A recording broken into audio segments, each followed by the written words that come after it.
Bismillahirrahmanirrahim. Assalamualaikum warahmatullahi wabarakatuh. Alhamdulillahi rabbil alamin. Wassalatu wassalamu ala ashrafil anbiya wal mursalin Sayyidina Muhammadin wa ala alihi wa ashabihi ajma'in. Hadirin ma'asyiral muslimin yang dimuliakan oleh Allah, kami akan bacakan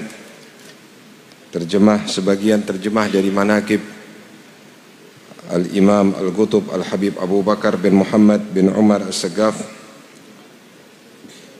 dan juga beberapa hal yang bisa kami sampaikan yang berkenaan dengan Al-Habib Abu Bakar bin Muhammad As-Saggaf. Bismillahirrahmanirrahim. Segala puji bagi Allah Subhanahu wa ta'ala yang telah menganugerahi kepada satu kelompok manusia dengan hikmah, kelompok manusia pilihan yang dijadikan khalifah Allah Subhanahu wa ta'ala dan pengemban rahasia amanat Allah. Siapa yang mengikuti petunjuk mereka maka akan mendapatkan cahaya kebenaran dari Allah Subhanahu wa ta'ala. Hal ini didapat karena mereka adalah orang-orang yang bersungguh-sungguh untuk mengikuti secara sempurna jejak panutan pemimpin mereka, Al-Imam Asy-Syafi'il Akram Sayyidina Muhammad sallallahu alaihi wa alihi wasallam. Hari ini, saat ini, alhamdulillah Allah menakdirkan kepada kita untuk duduk di hadapan seorang pemimpin yang telah menyatukan dalam dirinya antara ainul yaqin dan haqqul yaqin. Sayyidina Al-Habib Al-Malad Al-Jamil Al-Awsaf Al-Habib Abu Bakar bin Muhammad bin Umar As-Saggaf. Semoga Allah Subhanahu wa ta'ala membasahi pusara beliau dengan hujan rahmat dan mengumpulkan kita semua ke dalam surganya. Amin Allahumma amin. Al-Habib Abu Bakar merupakan pemimpin dan seorang Al-Qutbul Farad. Al-Qutub termasuk jenjang tertinggi dalam kewalian, dan beliau merupakan seorang qutub yang tunggal. Nasab beliau adalah Abu Bakar bin Muhammad bin Umar bin Abi Bakar bin Imam Wadi Al-Ahqaf Al-Habib Umar bin Saggaf As-Saggaf. Nasab yang terus bersambung dari beliau sampai kepada Nabi besar Muhammad sallallahu alaihi wasallam. Beliau Sayyidi Al-Habib Abu Bakar dilahirkan pada tahun 1285 Hijriyah di kota Besuki, Jawa Timur. Ketika usia kanak-kanak, ayah beliau Al-Imam Al-Habib Muhammad bin Umar wafat di kota Gresik. Sebagai anak yatim, beliau tumbuh dewasa dalam perlindungan sempurna sejak kecil, sehingga tampak tanda-tanda kesolehan dan wilayah pada beliau, sehingga beliau mampu mengingat kejadian yang terjadi pada dirinya sendiri di usia 3 tahun. Kesemuanya ini dicapai oleh beliau karena kemurnian ruh dan kesiapan beliau untuk menerima limpahan anugerah serta futuh dari Allah Subhanahu wa ta'ala. Pada saat usia 8 tahun, atas permintaan nenek dari ibunya, seorang wanita salihah al-afifah, Fatimah binti Abdullah Allan, Al-Habib Abu Bakar pergi ke Hadramaut ditemani oleh Al-Mukarram Syekh Muhammad Bazmul. Sesampai di kota Sewun, beliau disambut oleh paman beliau, Al-Allamatul Abar Al-Habib Abdullah bin Umar beserta segenap keluarga. Dan tempat yang menjadi tujuan beliau ketika sampai di Sewun adalah seorang ulama di zamannya, yaitu Al-Arif Billah Al-Habib Syekh bin Umar bin Saggaf.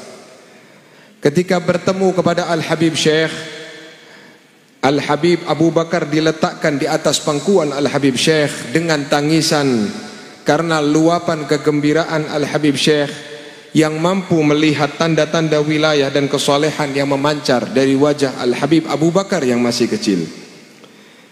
Disebutkan dalam terjemah sebuah syair, hati para arifin billah mempunyai mata yang mampu untuk melihat apa saja yang tidak mampu dilihat oleh mata orang biasa.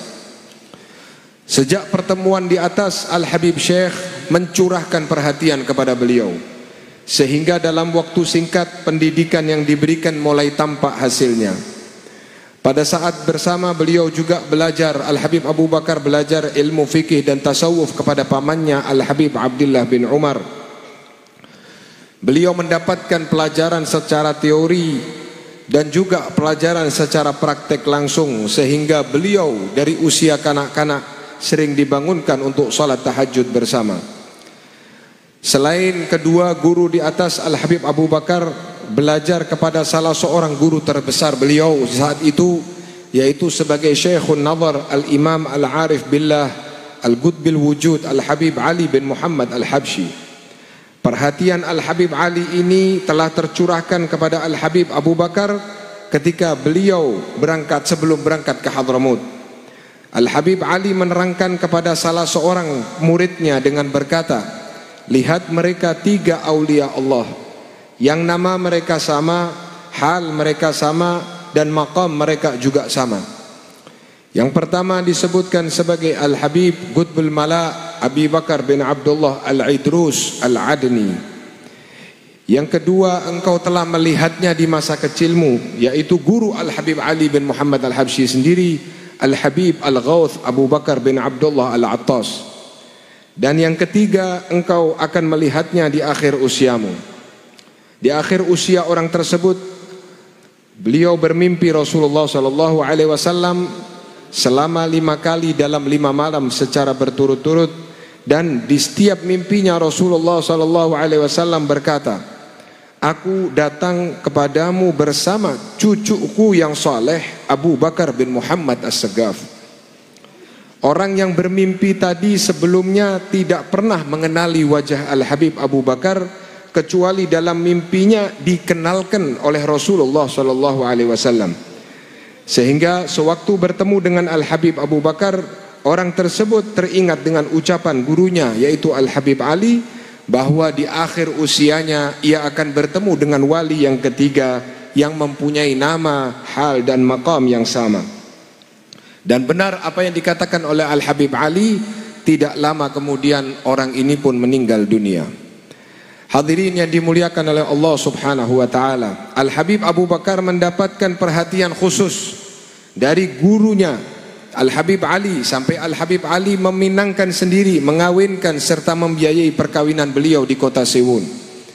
Saat dilihat kemampuan beliau telah mencukupi, Al-Habib Ali memerintahkan kepada beliau Al-Habib Abu Bakar untuk menyebarkan ilmu di kota Al-Hazm. Selain kepada Al-Habib Ali, sebagai Syekhut Tarbiyah beliau adalah Al-Habib Al-Allamatul Abar Abdullah bin Umar As-Saggaf. Dalam bersuluk, Al-Habib Abu Bakar belajar kepada Al-Imam Al-Qutbul Makin Al-Habib Muhammad bin Idrus Al-Habsyi. Dan sebagai Syekhul Fatah beliau, yaitu Al-Wali Al-Mukashif Al-Habib Abdul Qadir bin Ahmad bin Qutban. Dan Al-Habib Abdul Qadir ini yang sering memberi kabar gembira kepada Al-Habib Abu Bakar, "Engkau adalah pewaris hal datukmu Al-Habib Umar bin Saggaf." Banyak guru-guru Al-Habib Abu Bakar yang beliau mengambil ijazah dan ilbas, di antaranya kepada Al-Habib Muhammad bin Ali As-Saggaf, Al-Habib Ahmad bin Hasan Al-Attas, Al-Habib Idrus bin Umar Al-Habsyi, Al-Habib Abdurrahman Al-Mashhur, Al-Habib Syekh bin Idrus Al-Idrus, dan lain sebagainya. Pada tahun 1302, dalam usia 17 tahun, Al-Habib Abu Bakar kembali ke Indonesia bersama Al-Habib Alwi bin Saggaf As-Saggaf dan tinggal di kota Besuki, melanjutkan mencari ilmu dan ijazah serta aulia yang berada di Indonesia, seperti Al-Habib Abdullah bin Muhsin Al-Attas, Al-Habib Ahmad bin Abdullah bin Talib Al-Attas, Al-Habib Abu Bakar bin Umar bin Yahya, Al-Habib Ahmad bin Muhsin Al-Haddar, serta Al-Habib Abdullah bin Ali Al-Haddad, juga kepada Al-Habib Muhammad bin Ahmad Al-Muhdar. Pada satu hari di hari Jumat di tahun 1305 Hijriah, saat khatib sedang di atas mimbar, beliau mendapatkan izin Rabbani dan lintasan hati rohani untuk mengasingkan diri atau beruzlah. Beliau saat itu juga pulang dari Masjid Jami' yang saat ini kita juga berada di tempat ini, untuk pulang ke rumahnya dan mulai melakukan uzlah di rumah beliau. 15 tahun Al-Habib Abu Bakar bin Muhammad Al-Segaf menjalani uzlah atau khalwah berkhidmat kepada Allah Subhanahu wa taala. Pada permulaan masa khalwatnya, Al-Habib Abu Bakar masuk ke dalam kamarnya, tidak pernah keluar. Istri beliau Al-Hubabah Syifa binti Abdul Qadir As-Segaf mulai mengkhawatirkan keadaan beliau. Beliau khawatir Al-Habib Abu Bakar terkena gangguan sihir atau jin. Hubabah Syifa mendatangi banyak tabib, tapi tidak ada yang mampu mengetahui penyebabnya. Setelah beberapa lama, datanglah Al-Habib Abdul Qadir bin Gidban mengunjungi ke rumah Al-Habib Abu Bakar. Hubabah Syifa melihat kedatangan Al-Habib Abdul Qadir, mengabarkan mengenai keadaan Al-Habib Abu Bakar serta kekhawatiran beliau. Habib Abdul Qadir menenangkan Hubabah Syifa serta berkata, "Jangan khawatir, syaitan tidak mampu mendekatinya." Saat Al-Habib Abdul Qadir mendekati kamar uzlah, pintu itu pun terbuka. Habib Abdul Qadir masuk dan bertemu dengan Al-Habib Abu Bakar.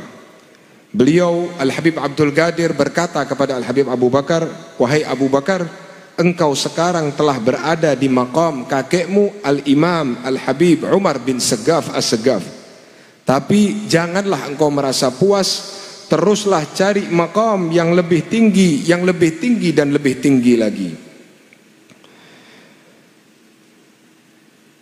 15 tahun Al-Habib Abu Bakar setelah menjalani khalwatnya, datang Al-Habib, guru beliau Al-Habib Muhammad bin Idrus Al-Habsyi, memberi isyarat untuk keluar sambil berkata, "Kami memohon dan bertawajjuh kepada Allah Subhanahu wa taala 3 hari 3 malam secara khusus untuk mengeluarkan Al-Habib Abu Bakar bin Muhammad As-Segaf dari khalwatnya." Al-Habib Muhammad menggandeng tangan beliau dan mengajak keluar dari tempat khalwat. Kemudian bersama-sama menziarahi makam seorang wali yang termasyhur, yang saat ini kita juga berada di hadapannya, Al-Habib Alwi bin Muhammad bin Hashim. Setelah melakukan ziarah, Al-Habib Abu Bakar diajak ke kota Surabaya, ke rumah Al-Habib Abdullah bin Umar As-Segaf. Saat itu di hadapan para hadirin sambil menunjuk kepada Al-Habib Abu Bakar, Al-Habib Muhammad bin Idrus mengatakan, "Ini adalah gudang dari semua gudang Al-Bani Alawi. Aku telah membukanya untuk memberi kemanfaatan kepada manusia, baik yang khusus maupun yang awam." Setelah peristiwa itu, Al-Habib Abu Bakar mengadakan majlis qiraah di rumahnya. Cukup banyak pengunjung yang menghadiri karena beliau sebagai rujukan dan tempat kembali bagi orang-orang yang membutuhkan. Bagi mereka yang datang penuh dengan husnudzan, prasangka baik, niscaya tercapailah hajatnya dalam waktu yang relatif singkat. Semasa hidupnya beliau mengkhatamkan di majlis beliau 40 kali kitab Ihya Ulumuddin dan membuat hajatan yang cukup besar untuk setiap khatam Ihya. Al-Habib Abu Bakar memiliki perhatian yang sangat besar terhadap jejak salafun salih. Beliau mengikuti jalan salafnya secara tepat dan secara detail.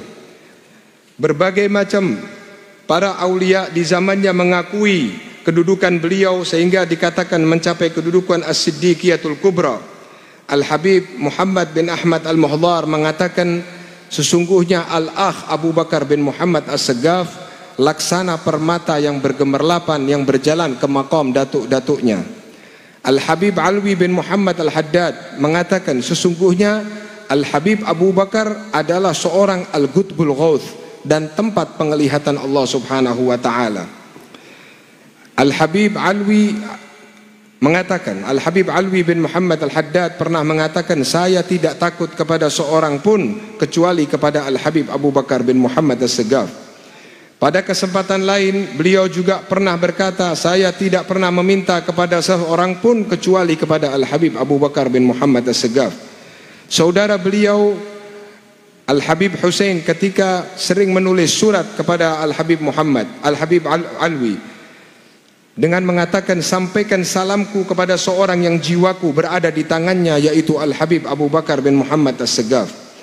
Al-Habib Ali bin Abdurrahman Al-Habsyi, seorang ulama besar dari kota Jakarta di Kuitang, ketika beliau berkunjung ke kota Gresik, menyambung tali persaudaraan dengan Al-Habib Abu Bakar, Sambil menangis, Al-Habib Ali bin Abdurrahman mengatakan, "Wahai saudara-saudaraku, lihatlah kepada Al-Habib Abu Bakar, karena menatap wajah Al-Habib Abu Bakar adalah ibadah."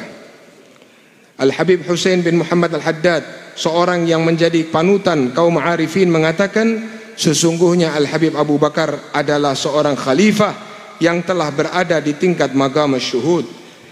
Dan ini semua membuktikan keluhuran maqam seorang manusia yang pernah bertemu dengan Rasulullah SAW dalam keadaan tidak tidur. Beliau Al-Habib Abu Bakar pernah berkata, "Telah datang dan masuk kepadaku Rasulullah Al-Mustafa SAW, sedangkan aku tidak dalam keadaan tidur. Aku mencium Rasulullah dan Rasulullah memelukku." Para arifin berkata, maqam yang dapat bertemu dengan Rasulullah dalam keadaan terjaga merupakan maqam yang mengungguli maqam-maqam yang lain.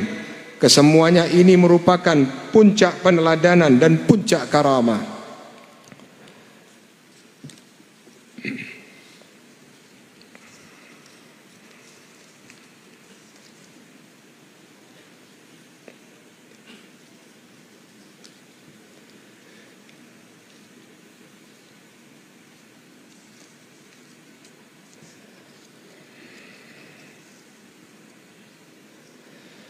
Dan di akhir usia beliau sering mengatakan bahwasanya beliau senang untuk berjumpa dengan Allah Subhanahu wa taala. Dan di akhir usianya beliau Al-Habib Abu Bakar menahan diri dari makan dan minum selama 15 hari. Dan akhirnya beliau kembali ke hadrat Allah Subhanahu wa taala dan menyerahkan ruhnya yang suci pada tanggal 17 Dzulhijjah seperti di hari ini, di tahun 1957 Masehi. Semoga barakah Al-Habib Abu Bakar kembali kepada kita semua yang hadir di tempat ini, dan semoga semuanya mendapatkan keberkahan. Ini adalah sebagian kecil dari kisah hidup hadirin, seorang yang sekarang kita berada di hadapannya, dan kita sekarang hadir memang dikehendaki hadir oleh beliau Al-Habib Abu Bakar. Telah ma'ruf ucapan ini dikenal oleh kita semua, bahwa orang-orang yang hadir, yang memiliki perhatian kepada acara ini adalah orang-orang yang dikehendaki oleh Al-Habib Abu Bakar bin Muhammad Segaf. Beliau Al-Habib Abu Bakar laksana magnet yang kuat yang mampu menarik hati kaum muslimin dimanapun untuk hadir dan perhatian dengan acara ini. Walaupun itu berbeda zaman dengan Al-Habib Abu Bakar, ini menunjukkan maqam kedudukan mulia seorang yang namanya terpatri di dalam jutaan hati manusia. Kita tentu tidak akan ragu dengan sosok beliau ini, walaupun kita tidak pernah hampir bertatap muka di sepanjang hidupnya dengan Al-Habib Abu Bakar. Tapi kita perlu bertanya, mengapa manusia berbondong-bondong untuk hadir di hadapan beliau saat ini? Cukuplah ini sebagai contoh kesuksesan dakwah seorang cucu Nabi SAW dalam meneladani kakeknya dan salaf-salafnya pendahulunya. Konsep inilah yang harus kita fahami, bahwa cara dakwah Al-Habib Abu Bakar, cara dakwah, cara hidup salaf-salafnya adalah contoh terbaik bagi kita semua di zaman, di saat kita sekarang ini dibuat bingung dengan berbagai macam konsep yang ditawarkan manusia. Cukuplah konsep salafun saleh di dalam hidup adalah contoh yang sudah teruji di dalam kehidupan dunia, bahkan di alam barzakh. Apakah kita mau buang-buang tenaga dan waktu untuk mencoba sana sini dengan resiko keberhasilan tidak menentu di dunia, apalagi di barzakh dan di akhirat? Sungguh marilah kita yakinkan, wahai hadirin, jalan para salafun saleh, jalan yang ditempuh oleh Al-Habib Abu Bakar adalah jalan tol terbaik dan tanpa susah untuk memudahkan kita mendapatkan keberkahan, ketenangan hidup di dunia dan berkumpul di akhirat. Doktrinkan di dalam relung jiwa kita, tidak ada di atas manusia budi bumi ini seperti mereka para salafun saleh. Sungguh keyakinan itu jika telah tertanam, maka menjadi modal utama untuk membentuk keluarga yang diridhai oleh Allah Subhanahu wa taala, yang terbebas dari ketersesatan zaman. Marilah kita melihat seberapa jauh salafun saleh mewarnai keluarga kita. Seberapa banyak cara hidup Al-Habib Abu Bakar serta guru-gurunya sudah kita lakukan atau mulai kita lakukan. Seberapa banyak anak-anak istri kita mengenal mereka. Apakah salafun salih adalah idola keluarga kita, ataukah wakil-wakil syaitan yang menjadi idolanya? Seberapa banyak telinga anak istri kita mendengar cerita hidup yang mengagumkan dari salafun salih? Seberapa banyak mereka mendengarkan nasihat qasidah dan munajat yang mungkin bisa jadi mereka tidak tahu artinya, tapi qasidah dan munajat tersebut setidaknya dikenal oleh penduduk langit karena diucapkan oleh para arifin billah, sehingga masuk manfaat hidayah ke dalam pendengaran batin keluarga kita. Sungguh saat ini kita sedang berlomba dengan syaitan, saling berebut hati dan jiwa dengan syaitan.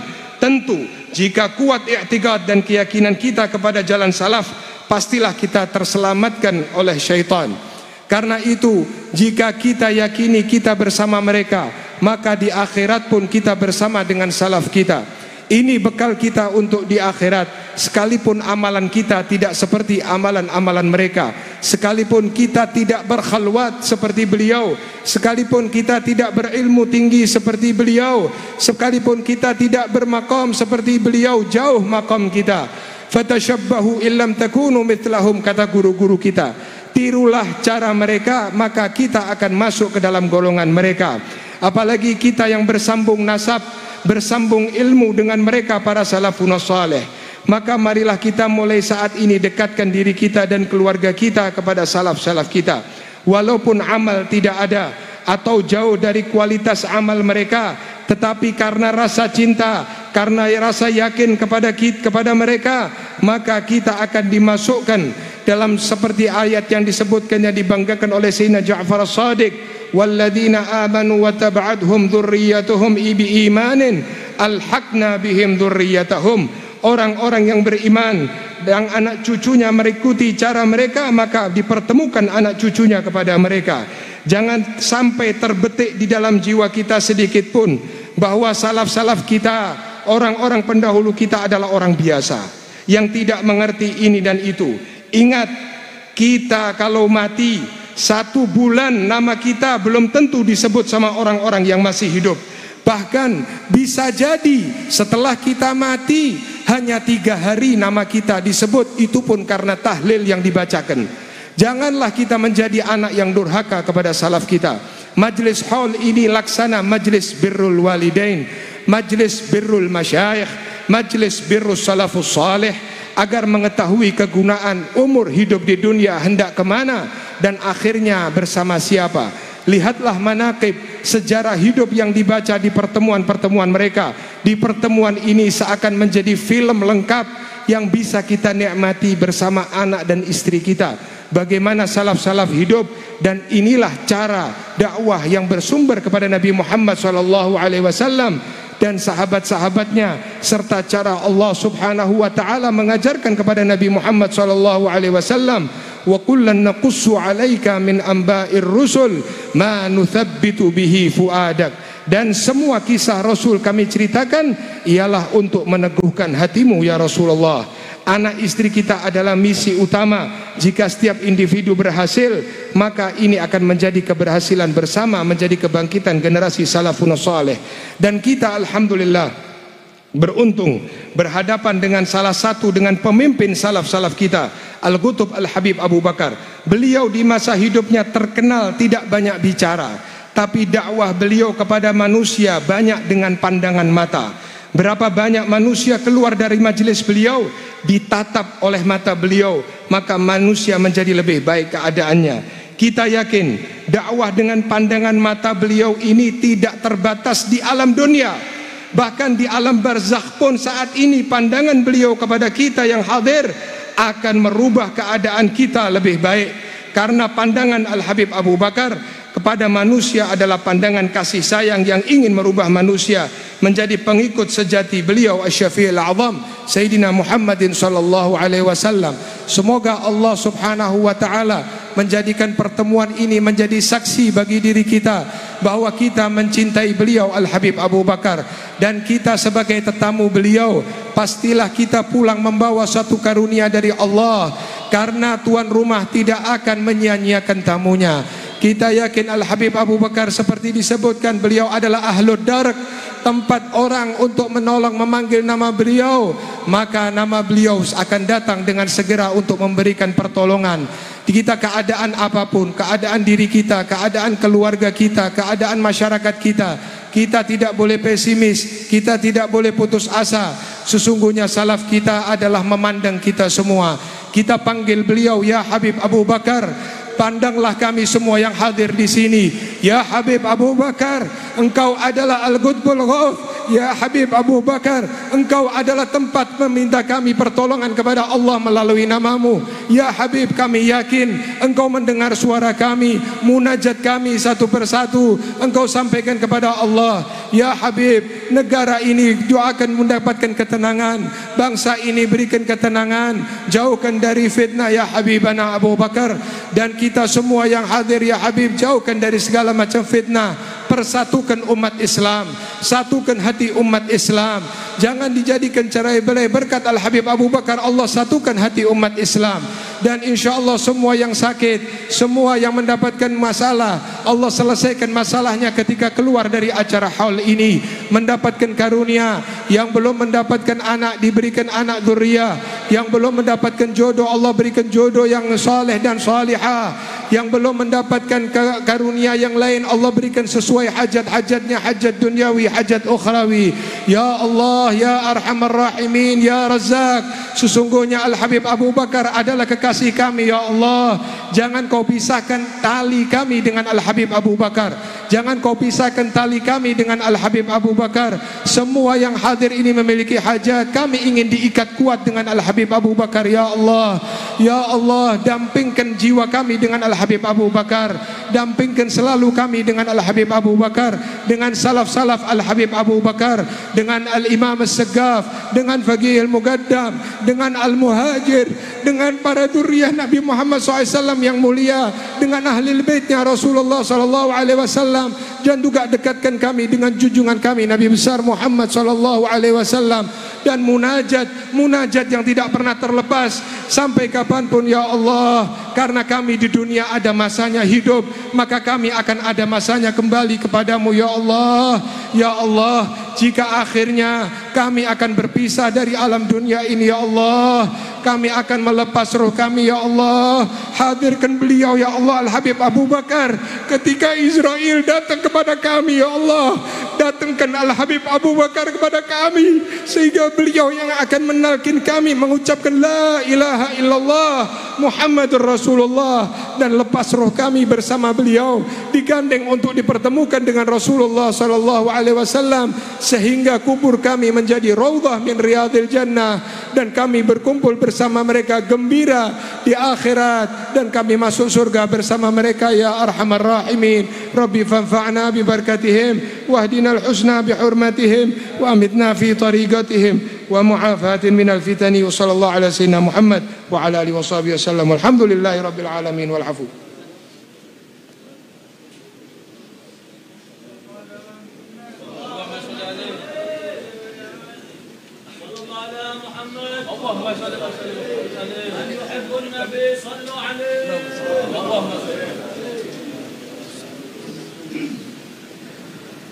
Assalamualaikum warahmatullahi wabarakatuh.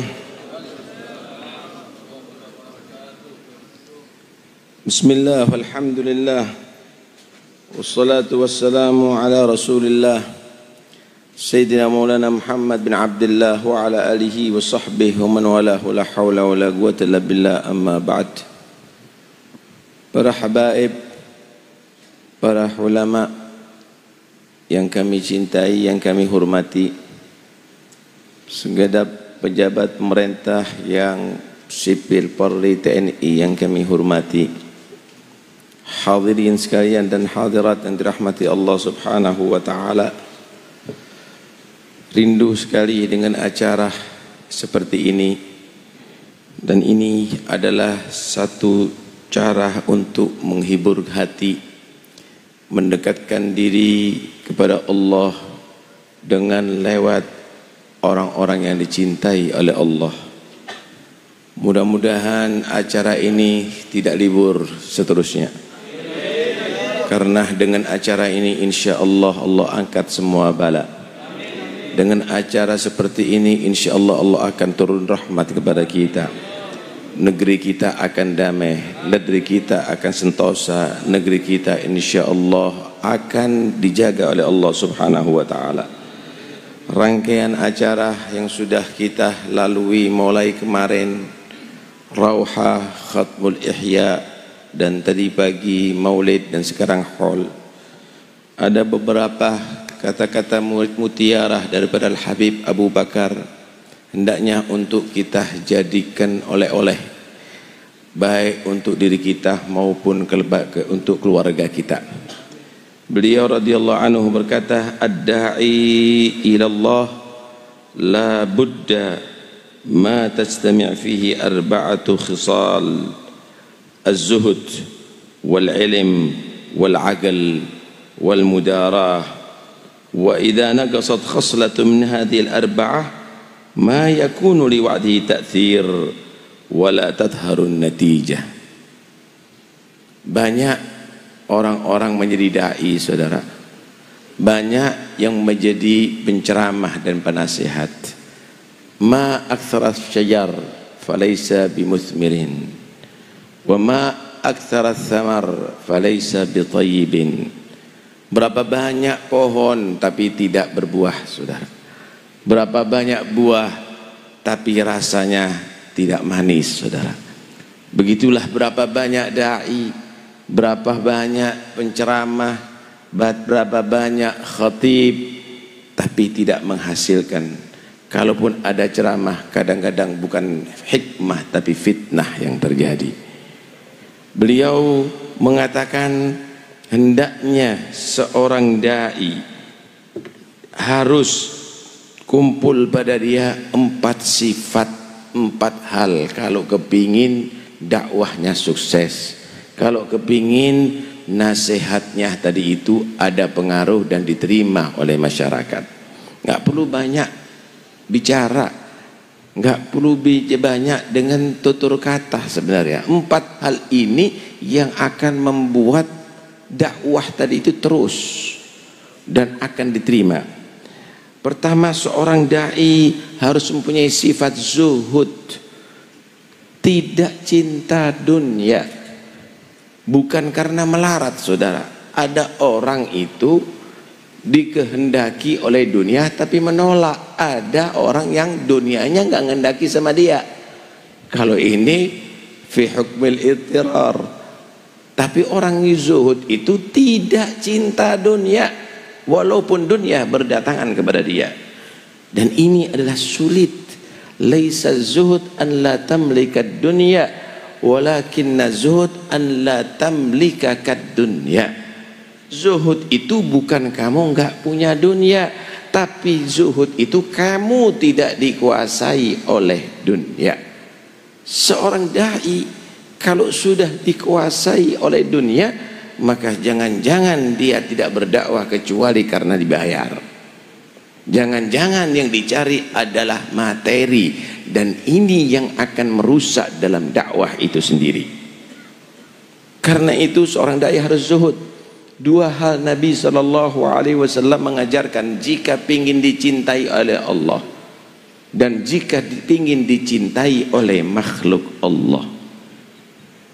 Izhad fid dunya yuhibbukallah, wazhad fi ma fi aidin nas yuhibbukan nas.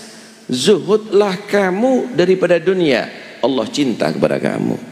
Allah cinta kepada orang yang zuhud daripada dunia. Zuhudlah kamu daripada apa yang dimiliki oleh manusia.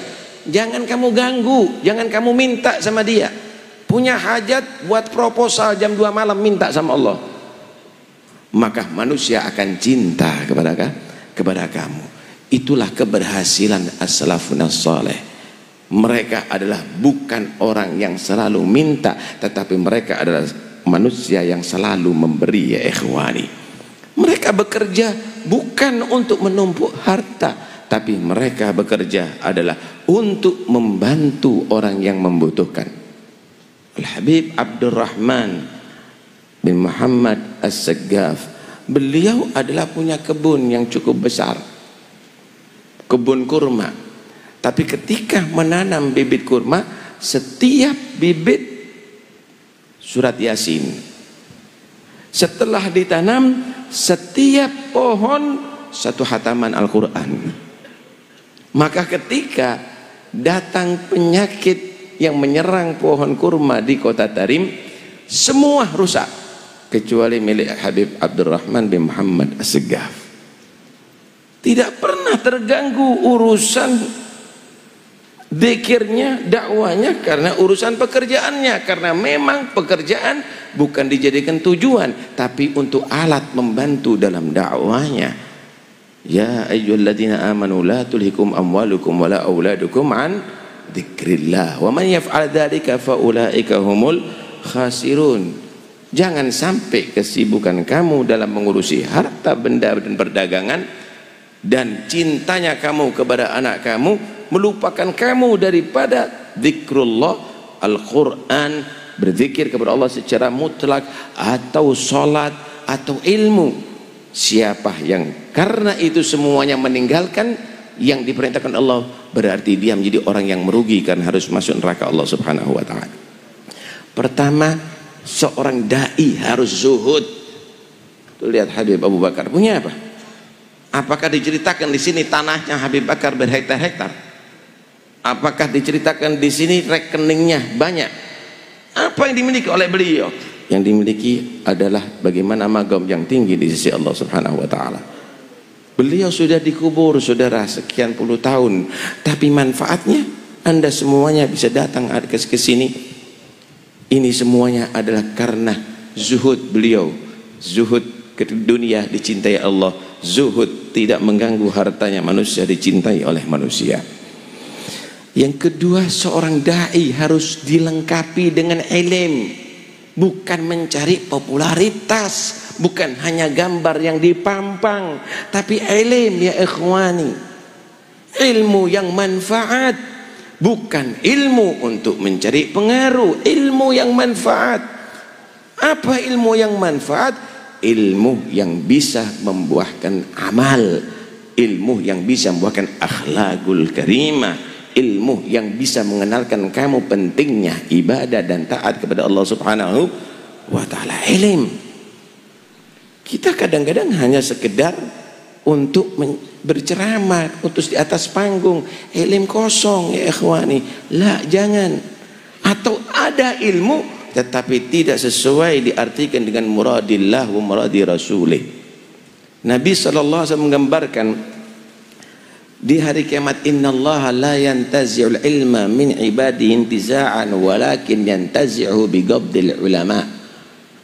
Allah itu mencabut ilmu nanti di akhir zaman tidak serta-merta dicabut seperti mencabutnya kita paku dengan tang, tapi dengan dimatikan ulama-ulama pembawa ilmu-ilmu manfaat ini. Kalau sudah nggak ada, ittakhadhan nasu ru'usan juhalan fasu'ilu an ilmin fa'aftau bighairi ilmin fadallu wa adallu. Kalau sudah nggak ada alim-alim yang demikian pengen jadi panutan, maka yang jadikan tokoh, ketua, pemimpin adalah orang-orang yang bodoh. Bukan bodoh karena nggak ngerti nahwu, bukan bodoh karena nggak ngerti fikih, bodoh karena punya ilmu tapi tetap melanggar ajarannya.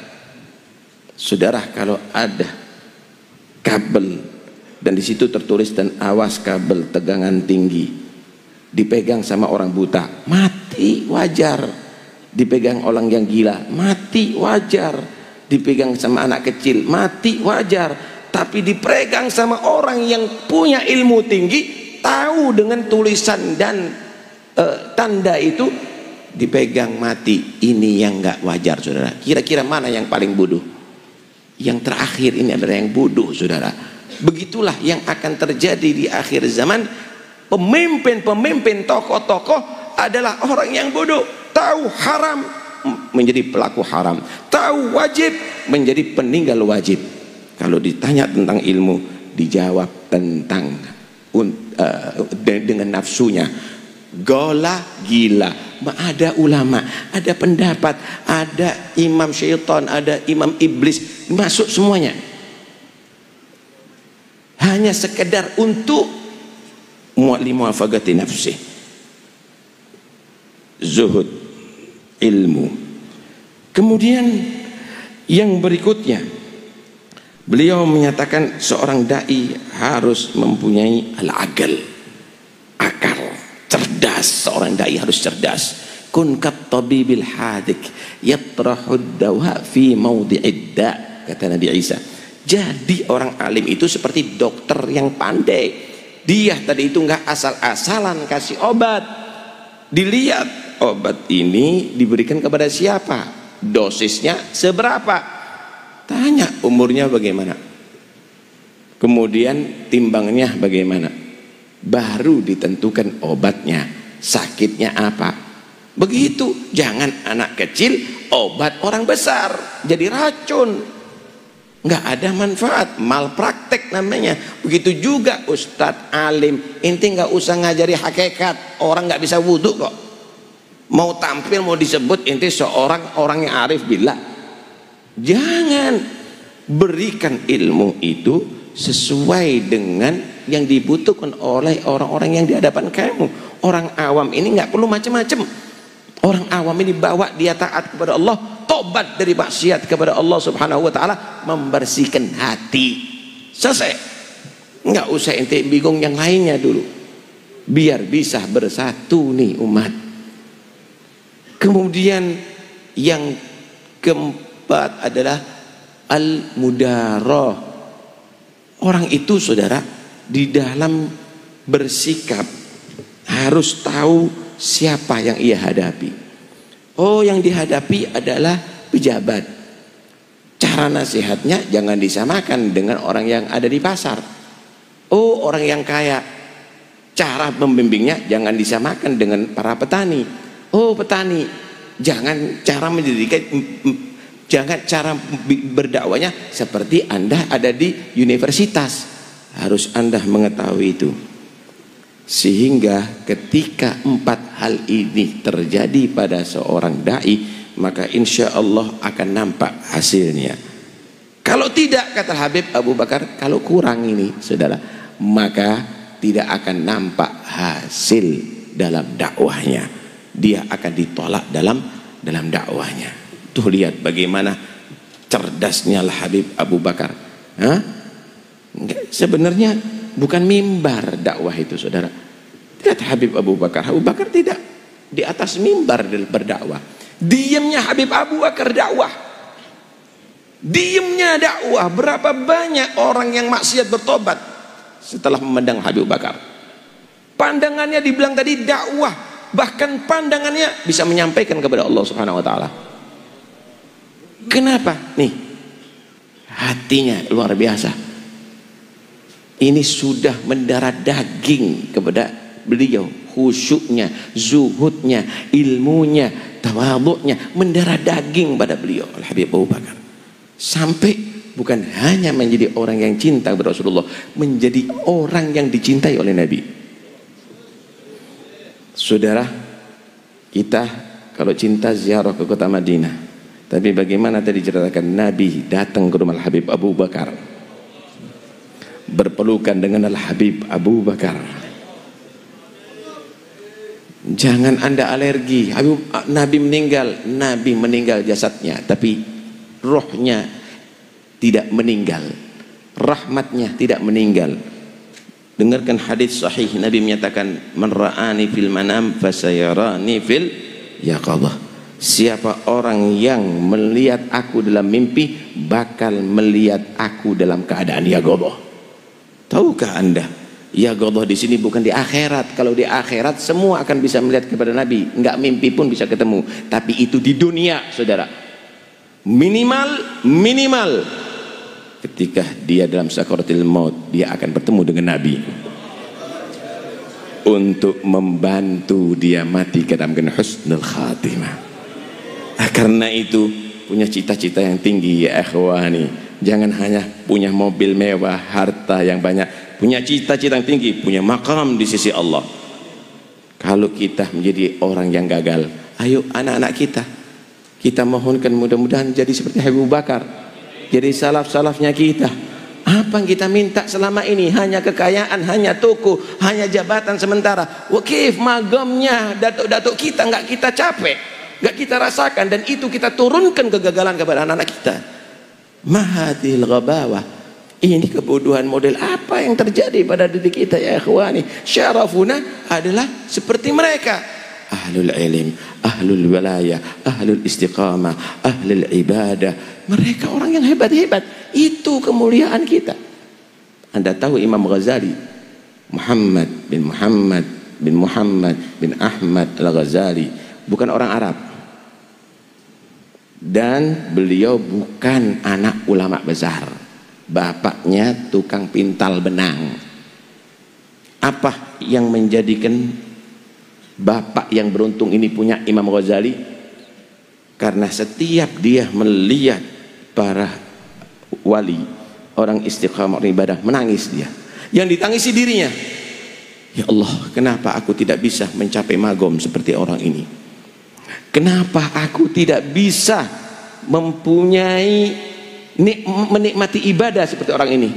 Kemudian memohon kepada Allah, ya Allah, jika aku tidak bisa mencapai magom seperti wali ini, karuniakan kepada aku anak yang bisa mencapai magom seperti wali ini. Kalau bertemu dengan alim kabir, ustadz yang dakwahnya masuk dalam hati, nangis dia. Kenapa aku tidak belajar dalam masa mudaku dan kecilku? Kemudian memohon kepada Allah, ya Allah, kalau aku tidak bisa menjadi alim yang bermanfaat, karuniakan aku anak yang menjadi alim, pewaris nabimu dan bisa nasihat kepada ibumu. Akhirnya dikasih dua anak. Yang pertama Muhammad Al-Ghazali, tokoh sufi yang semua kitabnya Masya Allah ada di mana-mana dan dicintai oleh seluruh habaib pada setiap generasi. Yang kedua Imam Ahmad, seorang da'i, ribuan orang maksiat masuk Islam, ribuan orang yang ribuan orang kafir masuk Islam, ribuan orang maksiat bertobat kepada Allah Subhanahu wa taala.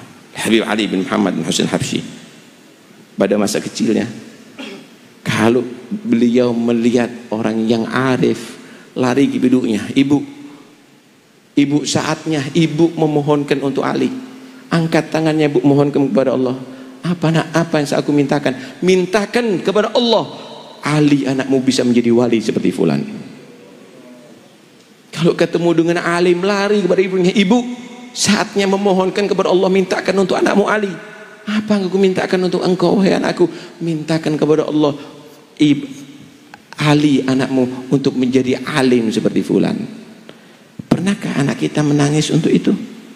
Apa yang kita didik kepada anak-anak kita ya ikhwani? Pernahkah kita menangis kepada Allah, memintakan anak-anak kita untuk itu? Hanya ilmu apa yang kita kepingin anak kita ahli matematika tapi nggak bisa muhasabatun nafas. Anak kita kepingin jadi dokter tapi nggak kenal wudhu, kadang-kadang sholat. Karena itu sekarang saatnya Anda ada di depan Habib Abu Bakar, mohon berkat Habib Bakar, mudah-mudahan anak kita bisa menjadi pewaris sarafnya kita. Ya Rabb, ruddana maraddan jamilah. Ya Allah, kembalikan lagi kemuliaan kepada Alawiyin ya Allah. Jadikan mereka ahlul alim, jadikan mereka ahlul ta'ah, jadikan mereka ahlul wilayah. Ya Allah, jangan jadikan anak kami menjadi anak-anak yang mengecewakan kami di dunia sampai akhirat.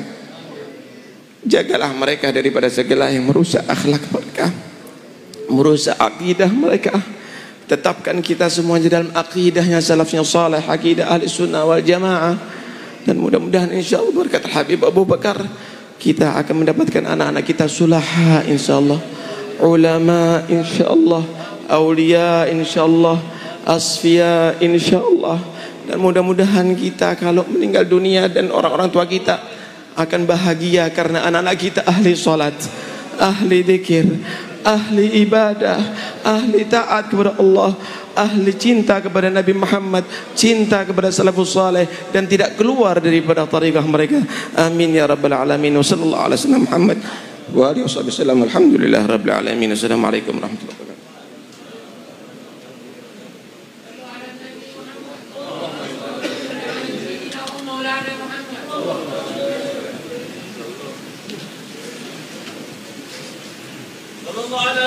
محمد اذكر الصلاة على النبي.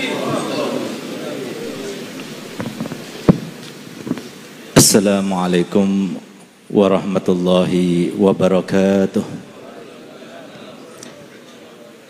Alhamdulillah Rabbil alamin. Wassalatu wassalamu ala asyrafil anbiya'i wal mursalin Sayyidina wa maulana Muhammad habibi rabbil alamin wa imamil ghurril muhajjalin wa ala alihi wa sahbihi ajma'in. Subhanaka la ilma lana illa ma 'allamtana innaka antal alimul hakim. Rabbi shrah li sadri wa yassir li amri wahlul 'uqdatam min lisani yafqahu qawli, amma ba'du. Habaibunal kiram wa sadatunal ajilla wa ulamauna al-fudala wa umara'una an-nujaba wa khususan nazkuru abna wa ailah min sahibil hawl al-habib Abu Bakar alladzi qala salaf sirrul aba fil abna.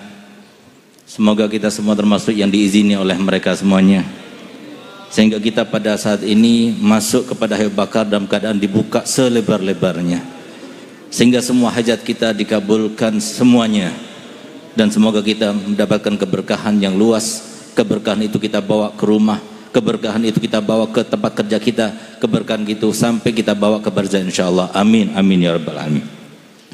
Ma'asyiral muslimin wal muslimat rahimakumullah. Ini adalah saat-saat yang sangat tepat untuk kita mengingat bahwasanya dakwah Nabi kita Muhammad SAW itu benar dan nyata dan terus akan berkesinambungan sampai hari kiamat.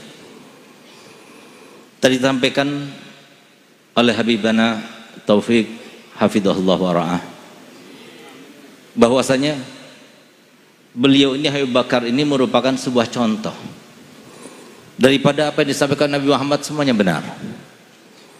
Abu Bakar merupakan sebuah contoh bagi kita bahwasanya semua yang diperagakan oleh Nabi Muhammad itu juga semua benar. Habib Abu Bakar salah satu yang sudah pernah merasakan apa yang dikatakan oleh para mufassir dalam Al-Quran. Laqad kana lakum fi rasulillahi uswatun hasanah. Sungguh ada di dalam diri Nabi Muhammad SAW merupakan sebuah uswah. Dikatakan oleh para mufassir, uswah itu bukan cuma sebuah tauladan, tapi uswah di sini adalah sebuah barometer. Apapun yang kita inginkan daripada harapan-harapan kita semuanya, maka ukurlah dengan bagaimana kita, barometer kita di dalam mengikuti dan ittiba dengan Nabi kita Muhammad SAW. Tambah dekat kita dengan Nabi Muhammad, maka tambah dekat dengan semua harapan kita akan tercapai. Sehingga hari ini, pagi hari ini, saya membaca sebuah kitab karya mutiara daripada Sahibul Hawl Al-Habib Bakar. Beliau katakan, apa yang kalian lihat daripada diriku, daripada yang kau lihat merupakan sebuah ujian untukku, ketahuilah aku sudah merasakannya, itu adalah nikmat yang paling puncak. Demi Allah, aku rasakan sekarang ini cuma dua hal: nikmat syukur dan nikmat sabar. Bagaimana orang seperti beliau yang kadang-kala kita melihat dalam keadaan kesulitan, tapi ternyata beliau itu termasuk orang yang bersyukur kepada Allah Ta'ala, bersabar kepada Allah Ta'ala. Bukankah ini harapan kita untuk hidup? Kita ingin merasakan yang semacam ini, dan ini yang dirasakan oleh Nabi Muhammad. Walaupun Nabi Muhammad dilumuri pintu rumahnya setiap hari oleh As bin Wa'il dengan kotoran manusia, tapi lihat bagaimana respon Nabi Muhammad ketika membersihkannya. Apa kata Nabi Muhammad? Demi Allah, aku mempunyai seorang tetangga yang sangat baik kepadaku. Kenapa dikatakan demikian oleh Nabi Muhammad SAW? Bukan untuk menghibur dirinya, tidak, tapi untuk menyatakan kepada kita bahwasanya itulah yang terjadi sesungguhnya kepada Nabi Muhammad. Dengan Nabi Muhammad tidak membalasnya, dengan Nabi Muhammad sabar terhadapnya, apa yang didapatkan Nabi Muhammad? Diangkat derajatnya, ditambah cinta Allah kepadanya, dan ditambah pahalanya yang begitu melimpah. Makanya Nabi Muhammad SAW sebaik-baik tetangga yang aku punya. Itulah yang dirasakan oleh beliau. Dan ini yang kita inginkan, bukan untuk kita saja, tapi untuk semua keluarga kita. Kita punya harta banyak tapi tidak menyenangkan, punya istri yang cantik tapi tidak menyenangkan, punya anak yang banyak tapi tidak menyenangkan, punya rumah yang mewah, yang besar dan sebagainya tapi tidak melegakan. Kenapa ini semuanya? Karena kita sudah melupakan satu hal. Allah SWT sudah mewanti-wantikan dalam Al-Quran. Bahkan setan itu sudah mewanti-wantikan kepada seluruh anak kroni-kroninya. Jangan sampai kaum muslimin tahu dengan ayat ini. Kalau supaya mereka itu membaca ayat ini, usahakan mereka nggak tahu artinya. Dan ini yang menjadi sebab kenapa kita sekarang seperti sekarang ini. Kenapa negara kita yang besar, yang banyak aulianya, yang banyak kaum musliminnya, tapi kita dalam keadaan dihinakan di negara dunia. Kenapa kita sekarang ini dalam keadaan sangat terpuruk? Baik keluarga, masyarakat, kabupaten, provinsi maupun negara kita. Kenapa demikian? Karena kita melupakan ayat ini. Oleh karenanya, paling tidak kita sebagai umatnya Nabi Muhammad, syukurilah sebagai umat Nabi Muhammad. Kita mendapatkan anugerah dari Allah Ta'ala menjadi umat yang terbaik. Ummati ummatun marhumah, umatku adalah umat yang paling dikasihi Allah Ta'ala. Itu berkatnya Nabi Muhammad. Paling tidak ayo sampaikan, paling tidak ayo realisasikan apa yang diinginkan Nabi Muhammad. Nabi Muhammad tidak pernah minta uang kepada kita.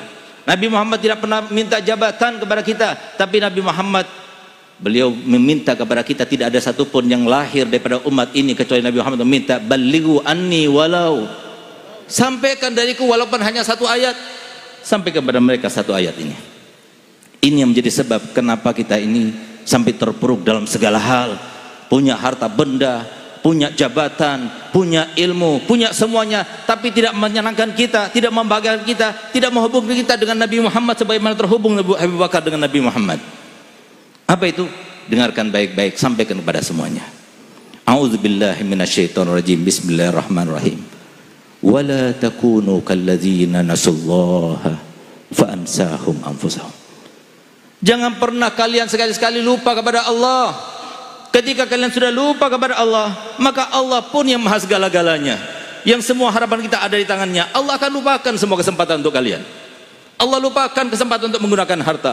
Allah lupakan kesempatan untuk menggunakan jabatan. Allah lupakan kesempatan untuk punya orang tua. Allah lupakan untuk mendapatkan apapun juga yang sudah diberikan Allah Ta'ala modal kepada kita masing-masing.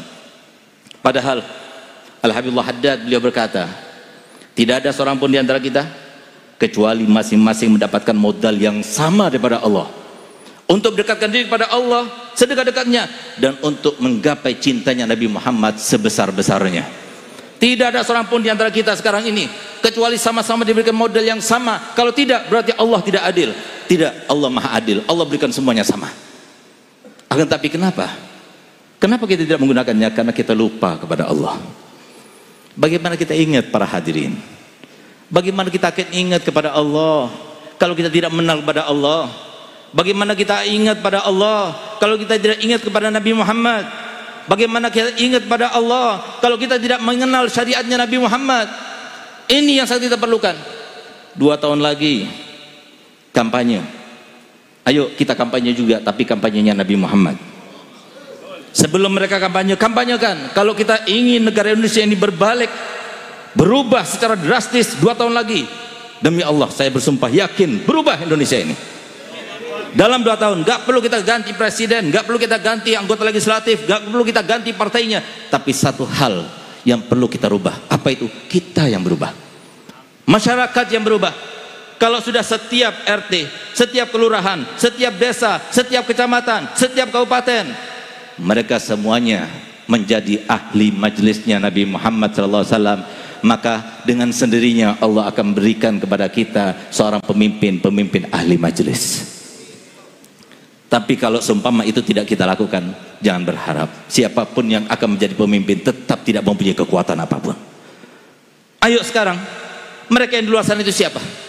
Mereka yang tidak hadir bersama kita itu siapa? Mereka yang bertato-tato itu siapa? Mereka yang berambut gondrong itu siapa? Mereka yang bermaksiat itu siapa? Mereka itu adalah saudara kita. Allah Ta'ala sudah menyatakan dalam Al-Quran, innamal mu'minuna ikhwah. Mereka saudara kita. Mereka itu siapa? Mereka itu adalah mereka dicintai oleh Nabi Muhammad. Mereka itu siapa? mereka yang telah bersumpah Nabi Muhammad SAW ketika turun sebuah ayat yang karenanya kita kadang-kadang suudzon kepada Allah Ta'ala karena kita menderita dan merasa bahwasanya ujian kita daripada Allah Ta'ala sangat besar. Apa itu? Ketika Nabi Muhammad mendapatkan ayat yang berbunyi wala sawfa yu'tika rabbuka fatarda. Ketika turun ayat tersebut, apa respon Nabi Muhammad? Dengan gembiranya, dengan senyumnya, Nabi Muhammad bersumpah, wallahi inilah arda wahidan min ummati finnar. Demi Allah aku tidak ridho satu saja daripada umatku berada di neraka. Sehingga siapapun yang menyelamatkan umat Nabi Muhammad walaupun satu, maka dia pasti akan disambut oleh Nabi Muhammad. Beruntung para orang tua yang punya anak berada di pesantren, beruntung. Apalagi sampai menjadi seorang ustadz, beruntung. Kenapa? Telah menggembirakan Nabi Muhammad. Kalau kita ingin tahu bagaimana cintanya Nabi Muhammad kepada kita, anak kita, keturunan kita, sahabat kita, saudara kita, dan semua kita lihat, yang kita pandang mereka itu adalah orang-orang yang ahli maksiat misalnya. Kata Nabi Muhammad, aku mencintai kalian melebihi daripada cinta orang tua kalian terhadap diri kalian. Nabi Muhammad tidak asal berbicara, tapi Nabi Muhammad berbicara sekaligus memberikan bukti. Di antara buktinya adalah beliau katakan dalam hadis tersebut, wallahi law yushaku ahadukum bi syaukatin fi rijlihi la ajidu alamaha fi qalbi. Demi Allah, kalau seumpama kaki kalian terkena duri, sakit bukan? Demi Allah, aku juga rasakan sakitnya dalam hatiku. Saya masih teringat bagaimana saya punya Abah Habib Hasan Baharun rahimahullah rahmatullah, beliau berkata, beruntung para wali santri yang memasukkan anak-anaknya ke dalam pondok-pondok pesantren, madrasah-madrasah diniyah. Kenapa? Dia sudah memulai tahapan menggembirakan Nabi Muhammad. Kalau sudah berhasil anaknya menjadi seorang ustadz, seorang da'i, apa yang dilakukannya? Kata saya punya Abah, demi Allah, nanti ketika meninggal dunia wali santri itu akan dipeluk dan disambut oleh Nabi Muhammad. Satu lagi, saya punya ayah berkata begini, Segaf, kalau seumpama ada satu orang datang dengan dunia dan seisinya untuk menggantikan posisi saya sebagai seorang ustadz, sebagai seorang da'i, sebagai seorang mudirul ma'had, demi Allah saya tidak akan jual. Kenapa? Karena Nabi Muhammad seorang Nabi yang pernah bersabda dalam hadisnya, ana khairu mukafi, aku ini adalah manusia paling pandai membalas jasa. Fa in ahsana ahadukum ila ahadin falam yukafi'u fa ana ukafi'u yaumil qiyamah.